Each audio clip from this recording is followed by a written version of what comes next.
अब शुरुआत करेंगे हम सबसे पहले एग्जामिनेशन के बारे में पढ़ के। और एग्जामिनेशन का पहला तरीका होता है ऑस्कल्टेशन। ऑस्कल्टेशन किया जाता है स्टेथोस्कोप से। स्टेथोस्कोप को आप चेस्ट या बैक पे जहां जहां रखेंगे अलग अलग आवाज सुनाई देगी। मोस्टली पूरे लंग में वेसिकुलर जैसी आवाज ही सुनाई देती है, जो कि सॉफ्ट होती है और थोड़ी लो पिच्ड होती है। बट ट्रेकिया पे, ब्रोंकस पे और ऊपर के साइड या स्कैपुला के बीच में, बैक में ऊपर के साइड थोड़ी डिफरेंट आवाज सुनाई देती है। चलिए उसी को पढ़ना शुरू करते हैं। ये ट्रेकिया है, ये वाला पोर्शन। अगर ट्रेकिया पे रखा आपने स्टेथोस्कोप तो आपको आवाज सुनाई देगी ट्रेकियल।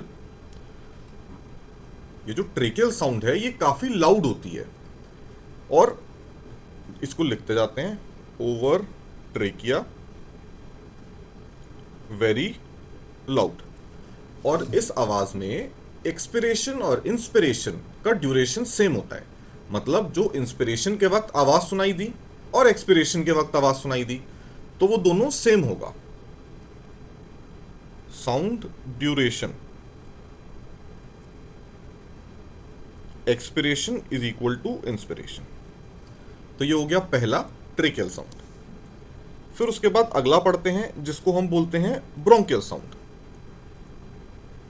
वो कुछ इस एरिया में सुनाई देती है।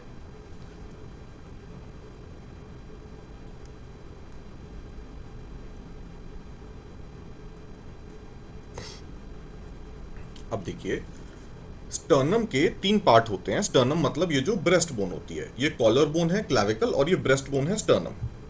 तो इसी डायग्राम पे बनाते हैं। ये कुछ ऐसा हमारा क्लैविकल होते हैं दोनों और यहां पे ऐसी स्टर्नम होती है।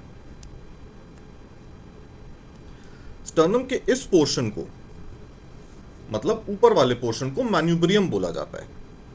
तो इसलिए इसमें हम लिखते हैं कि this is over the manubrium. पहली चीज, जैसे ट्रेकियल साउंड काफी लाउड होती है, ये भी काफी लाउड होती है, बट ट्रेकियल साउंड से थोड़ी कम होती है, तो इसको हम लिख लेंगे लाउड। और ये हाई पिच्ड होती है। इसका जो साउंड ड्यूरेशन है, इसमें एक्सपिरेशन ज्यादा लंबा सुनाई देगा इंस्पिरेशन की तुलना में। एक्सपिरेशन का ड्यूरेशन ज्यादा होता है इंस्पिरेशन की तुलना में ब्रोंकियल साउंड में, जो कि ब्रोंकस वाले एरिया में या फिर मैन्यूब्रियम के ऊपर सुनाई देता है। ठीक है, अब तीसरे पे आ जाते हैं। जो ये वाला एरिया है फ्रंट में और बैक में, ये वाला एरिया यहां पे सुनाई देती हैं, ये ब्रोंकस के बगल में है और बचा हुआ पूरा लंग भी है। तो इसको बोलते हैं, इस यहां पे जो साउंड सुनाई देती है उसको बोलते हैं ब्रोंको वेसिकुलर। और जो बचा हुआ ये पूरा लंग है,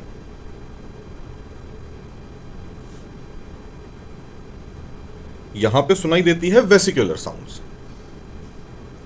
वेसिकुलर को हम बाद में पढ़ते हैं। ब्रोंको वेसिकुलर साउंड, ये अगर आप फ्रंट, ये फ्रंट है, ये बैक है, तो अगर आप फ्रंट से सुनते हैं तो आपको ये फर्स्ट और सेकंड इंटरकॉस्टल स्पेस के बीच में सुनाई देगा।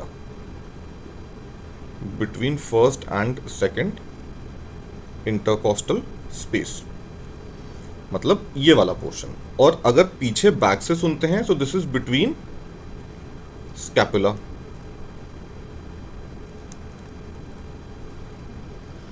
अब इसकी जो वॉइस की क्वालिटी होती है, ये ना ही बहुत ही लाउड होती है, ना ही ये बहुत ही सॉफ्ट होती है, ये इंटरमीडिएट होती है।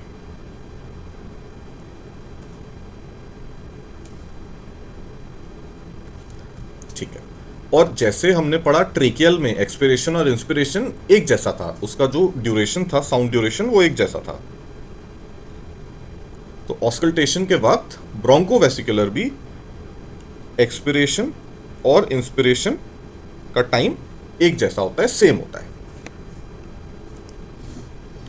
अब आते हैं लास्ट, जो हमारे पूरे लंग में सुनाई देती है, जिसको हम बोलते हैं ये वाला वेसिकुलर।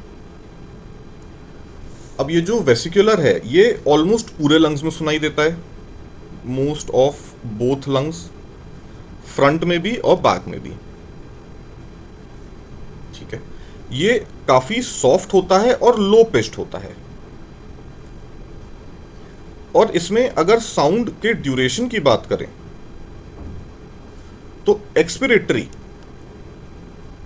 थोड़ा छोटा सुनाई देता है और इंस्पिरेटरी ज्यादा लंबा सुनाई देता है।